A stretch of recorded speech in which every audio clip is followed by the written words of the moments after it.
Suspense.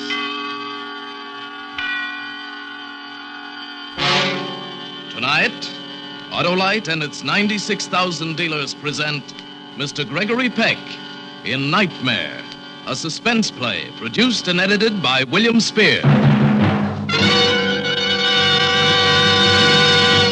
Friends, Autolite welcomes you to Suspense. And this is Harlow Wilcox, urging you to do yourself and your car the great, big, bountiful favor of replacing old, worn-out, narrow-gap spark plugs with a set of new wide-gap Autolite resistor spark plugs. That's the biggest news I know. But I've also been told to tell you that Suspense is going to receive a great, big, important national honor tonight during our usual between-the-acts intermission. And say, when it comes to honors, you'll want to award your car a set of wide-gap Autolite resistor spark plugs. Your engine will idle smoother, give better performance on leaner gas mixtures, actually save gas. And if you want the real lowdown on how Autolite resistor spark plugs reduce television interference, see a copy of this week's Saturday Evening Post and turn to pages 8 and 9. See your Autolite spark plug dealer today. And remember, you're always right with Autolite. Oh, and remember, too, Suspense on Television returns to many stations throughout the nation Tuesday night, September 6th.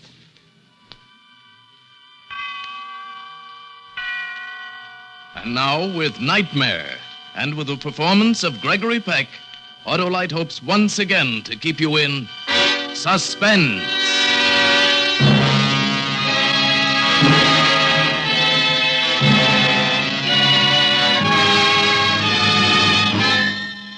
They say every nightmare has a prelude, something that inspires it, something that happened or almost happened that your inmost mind seizes upon.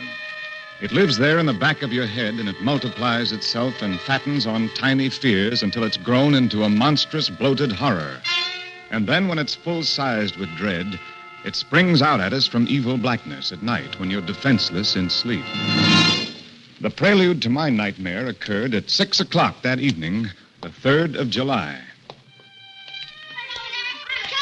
Since Elsa's illness, I'd been walking home from the station evenings instead of having her meet me. It's a pleasant 6 or 7 blocks along Hartsdale Road and then up the hill to Ridgecrest. Just at the corner there, the kids play baseball. The signs say slow children and everything, but it's a nasty spot, and coming down the hill, a guy might... Look out! Look out! Hey, you, what's the matter with you? Don't you know that you could... I didn't see him, brother. They got no right to play him. Have you been drinking? Oh, me?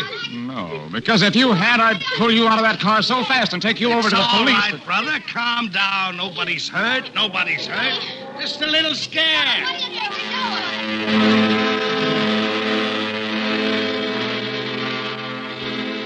I was still trembling when I got home. My head ached and I couldn't eat dinner.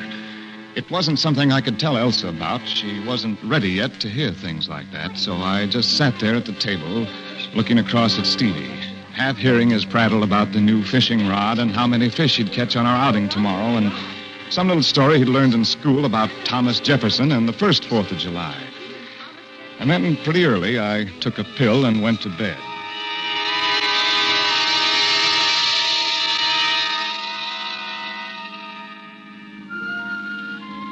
It was the next afternoon. We were driving along, my wife, my boy, and myself. You know that winding road that leads up from Kingston to Fallstown in the trout country?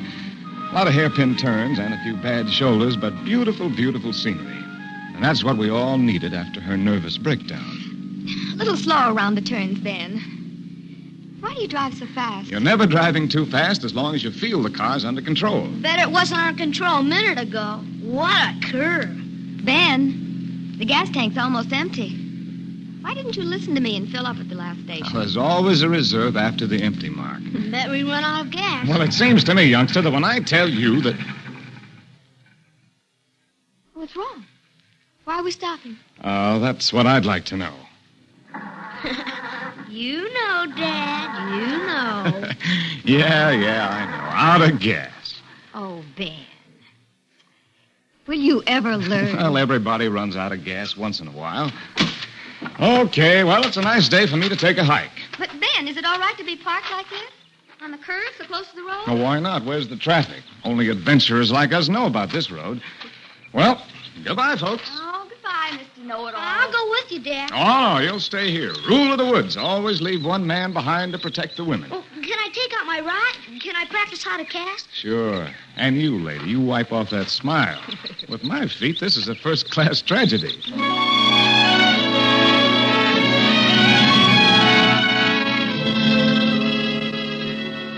Well, it's a smart thing you did coming back this way. Nothing up ahead for 5 miles but the Royal Coachman. What do you mean? It's the name of a trout fly. Well, I know that. It's the name of a roadhouse. Fancy name for a saloon. Hangout for fishermen. They say. Oh? Oh, what do you say? Don't go there, crookedest-looking bunch you ever seen. Crooks from the big town. You go to my nephew, Sammy's place in town. Sammy Crawford. Clean sheets, good beds, home cooking. Good undertaker, too. Calls himself a mortician. Well, what do they need him for, the fish? Alive or dead. He puts you to bed. Well, want anything else? How's your oil? Just the gas, thanks. Are we all straight? Yep. $1 deposit on the can. Give it to my nephew, Sammy, and let him take the $1 off your bill. Oh, well, we may not see Sammy. We'd like to pitch camp tonight. Got a place? No. Oh, that's bad. Gets dark mighty quick up this way. You sleep at Sammy's, mister. Better make a reservation. Trout season. Well, maybe you're right. You got a telephone in there? Sure have.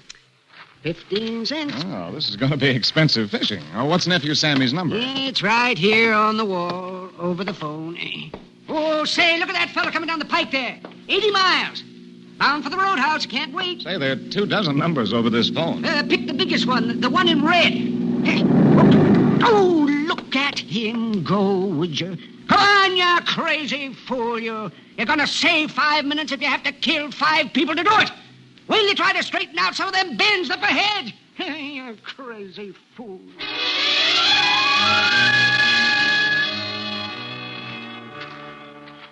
The pine trees were casting their last, longest shadows across the road as I hiked back to the car. Well, we weren't going to get too much fishing done on the 4th of July, but we had to find some for Stevie. What a kid, teasing his old man all the time. Then I came around that hairpin turn, and there was the car a few yards away, but no family. Elsa? Hey, Stevie! No family. Oh, Stevie was asleep and she didn't want to call out. That's right, the kid was tired. A lot of excitement for one day. I stepped on something. It's Stevie's trout rod. Lying in the middle of the road. These kids have no sense of responsibility. A split bamboo rod with silk winding and a balance that was so perfect. Well, I stepped up to the car. Elsa sat in the back seat looking at me. And in her lap, she held my boy. Dead. Elsa couldn't speak. She couldn't speak. She couldn't speak.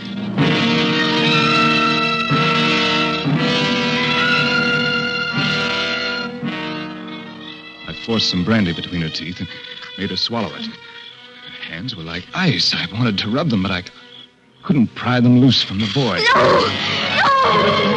I see him. No! You want to make sure. I know. You want to make sure. Get away! Get away! Elsa, how did it happen? His trout rod. Always his trout rod. He was standing at the edge there casting. He wasn't on the road. He wasn't. And then there was a noise, a car coming up fast. You could tell. And before we could move, it came around the bend and it swerved. Elsa, what? There was so much dust. So much dust and pebbles everywhere. Such a thick cloud of dust. And Stevie flying out of it. Elsa. Like a ball or a bird. Flying out of it. Elsa, take some more brandy. It'll do you good. No, I don't want any. Get away. Elsa, you've got to take some more brandy. Elsa. That's how he looked.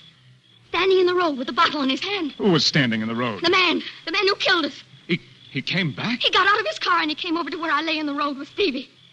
He had a bottle and he took a drink and he offered me a drink and he said he was sorry. And then he drove away. He said he was sorry. Sorry. Elsa. Sorry, Elsa, sorry. darling, Elsa, don't, Elsa. Poor little Stevie. Poor sweet little Stevie. Poor Stevie. My boy. And then it began to grow on me. Then the hate began to grow. She couldn't remember his car or the clothes he wore, and I couldn't make her describe his face. But I knew that somehow I'd find him. He couldn't be very far off, not in this part of the country. I'd find him. And when I did, I'd kill him.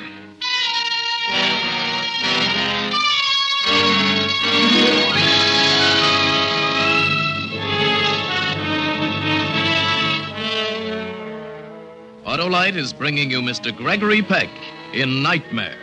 Tonight's production in radio's outstanding theater of thrills, Suspense.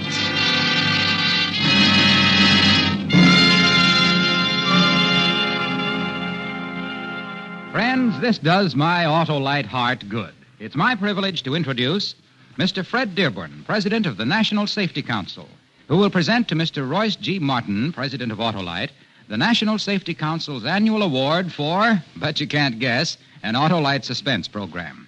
Yes, Suspense not only won the Alfred P. Sloan Award for Distinguished Public Service to Highway Safety, but another great honor for this same program will now be presented. Friends, Mr. Dearborn. Thank you, Harlow Wilcox. The National Safety Council wishes to thank you, Mr. Martin, and the Electric Autolite Company for bringing to your tremendous radio audience the year's outstanding highway safety program, James Cagney in the suspense show titled No Escape. It was a wonderful story, presented to perfection by Mr. Cagney and his supporting cast. The judges unanimously selected it as the winner. So now, Mr. Martin, I have the pleasure of presenting to you this certificate of award. Thank you, Mr. Dearborn. In promoting highway safety, and you can rest assured, it is a great pleasure to have Suspense win this outstanding recommendation from the National Security Council. I speak for one and all of Autolite employees. I trust that tonight's show will make an equal contribution, especially at this time with a heavy travel over the Labor Day weekends. Thank you again, Mr. Dearborn. And now, Autolite brings back to our Hollywood soundstage Gregory Peck in Nightmare, a tale well calculated to keep you in suspense.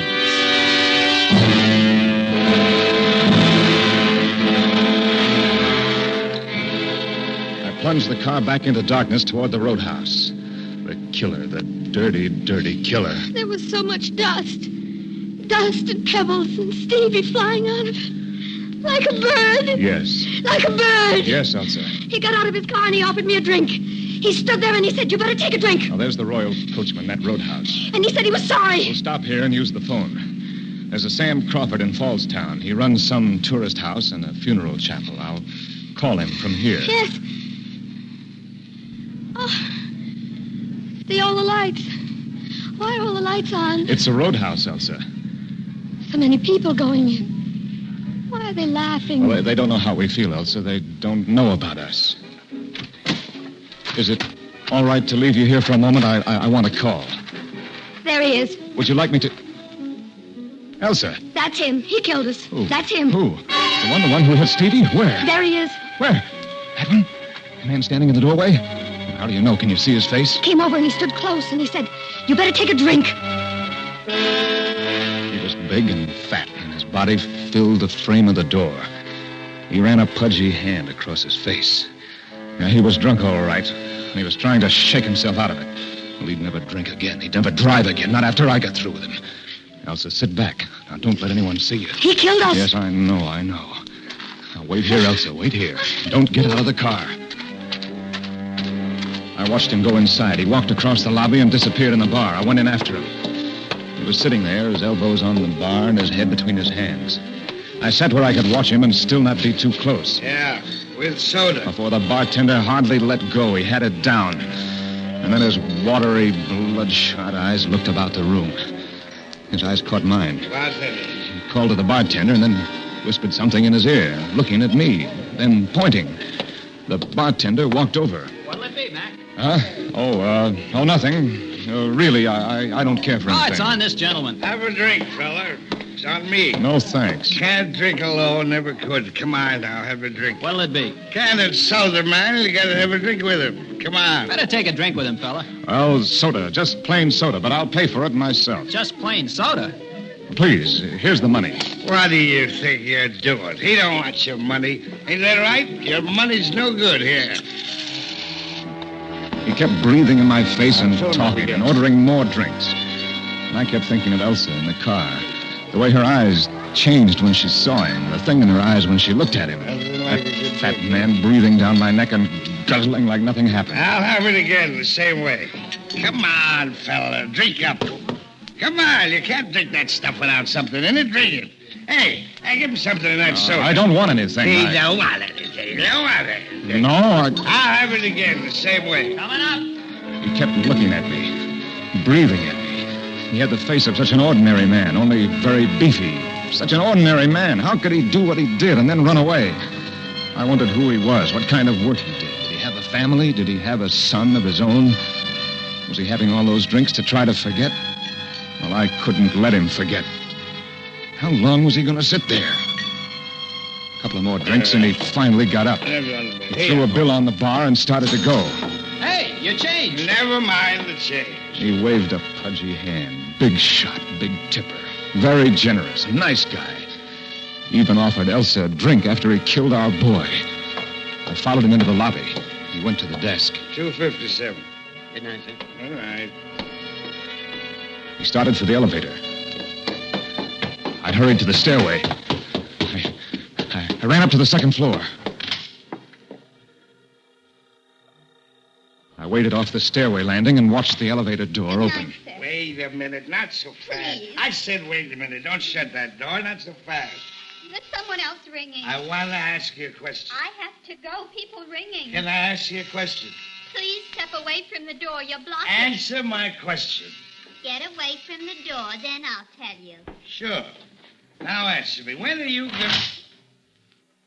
Smart, Alec. Think she's smart. He started down the hall, coming towards me. I stepped back into the stairway, took a cigarette out of my packet, started to light it.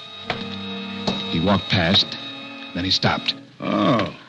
Hi. I didn't want to talk to him, just wanted to do it and get it over with. I started toward him. We were alone. And then somebody was coming down the stairs. You wouldn't mind coming along. Well, I don't like it. Even the service is lousy in the place. One elevator and you can die waiting. How's about a light? There's nothing here to do but fish.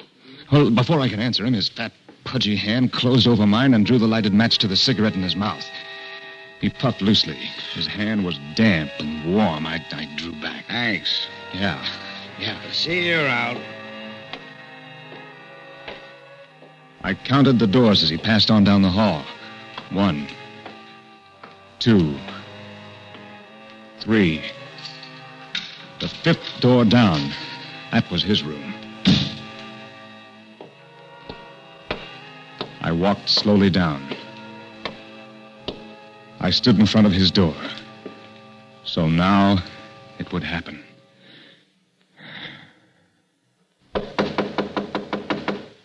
Who is it? Who is it?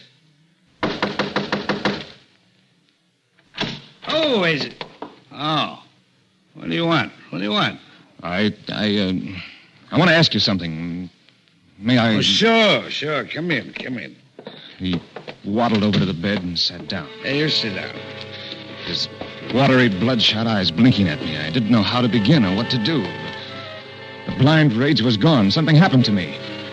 Now, suddenly, I didn't know what I was doing there.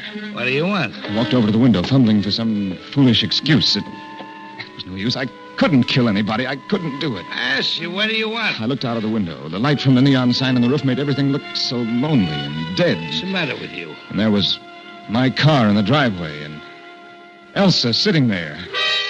Her face, the thin outline of her face, so gray, her mouth pressed tight in a straight, hard line. What do you want from me? She was holding my son, holding him tight, pressed close to her, holding him. My son. What do you want? Why did you kill my son? Huh? You drunken fool, why did you kill my son? You're crazy. You're crazy. Bloodshot eyes bulging from his head, frightened and guilty. He reached for the phone and then I was on him. Why did you kill him? You killed him. You killed him. You killed him. You killed him. You killed him. Operator. You killed him. Operator. Operator. Operator. It was done. All done and over with. And now I felt better.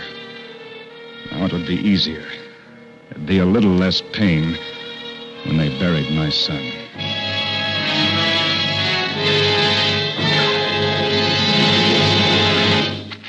Elsa, you all right?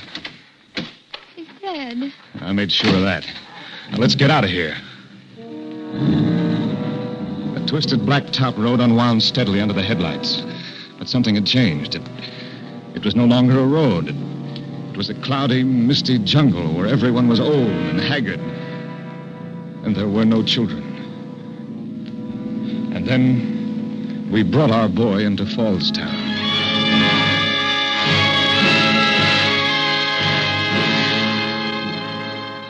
If you don't mind a suggestion, Mr. Kane, you look pretty done in.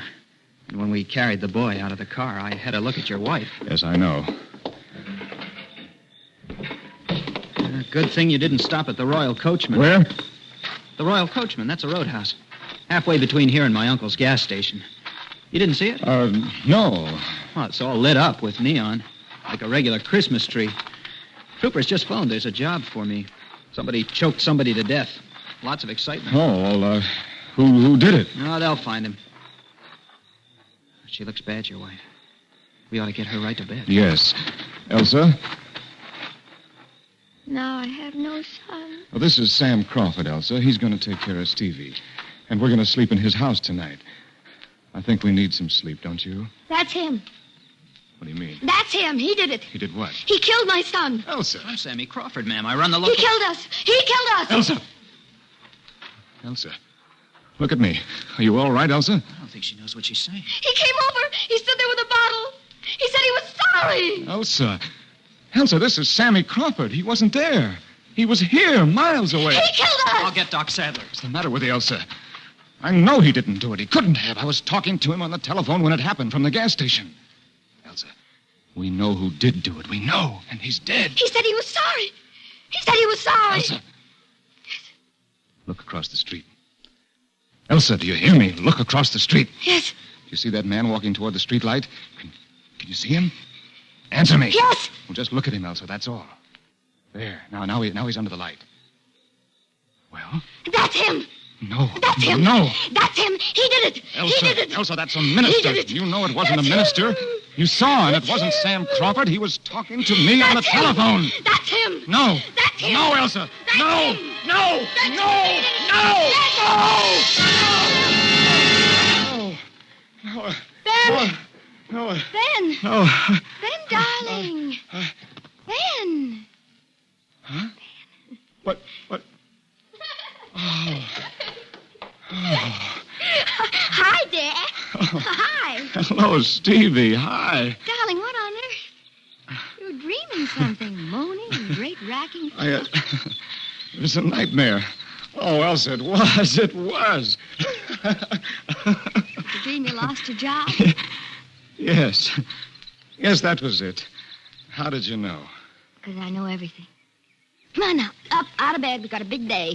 4th of July comes but once a year. Garage doors open, Stevie? Boy, will we burn up the road. Stevie, Wow. stop that talk. Why, darling. Oh, I'm sorry.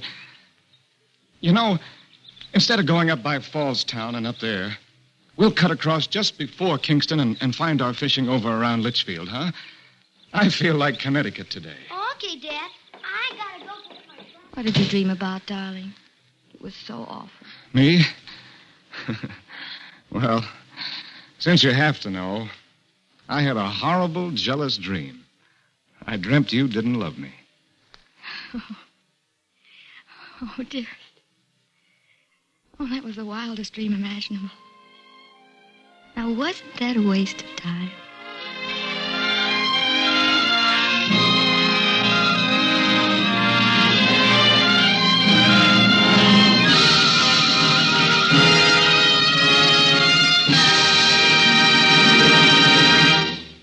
Suspense, presented by Autolite. Tonight's star, Gregory Peck, in Nightmare. Mr. Peck, the subject of our show and your character portrayal won't do highway safety any harm this Labor Day weekend. Today's newspapers carried some dreadful predictions of the accidents and deaths likely to happen. Yes, I saw them. And if I may, I'd like to add a few words of my own on this subject of safety. The mic is yours, Greg. Well, this evening, the Electric Autolite Company has been honored for its efforts on behalf of highway safety. You, too, can earn such an award. Of course, yours won't be quite the same. No bronze plaque or embossed certificates, and no one will pin any medals on you. Yours will be a greater, more personal reward. The deep-felt satisfaction that comes from knowing that you've taken care and not endangered your own life or the lives of others. So drive carefully, won't you? Today, tomorrow, always. Thank you. Yes, folks, drive carefully and drive happily, too, by switching now to new wide gap Autolite resistor spark plugs. They're ignition engineered to work as a perfect team with your car's complete electrical system. So for a smoother engine idle and long spark plug life, just remember, you're always right with Autolite.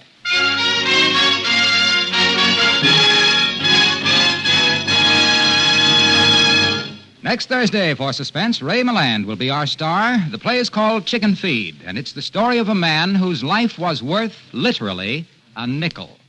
It is, as we say, A tale well calculated to keep you in suspense.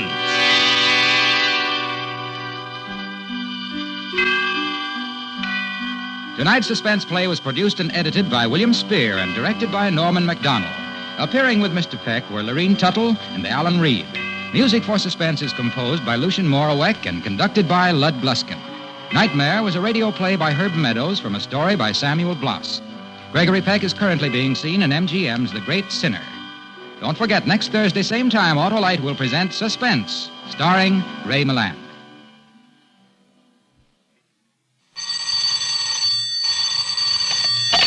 You can buy Autolite resistor spark plugs, Autolite stay-full batteries, Autolite electrical parts at your neighborhood Autolite dealers.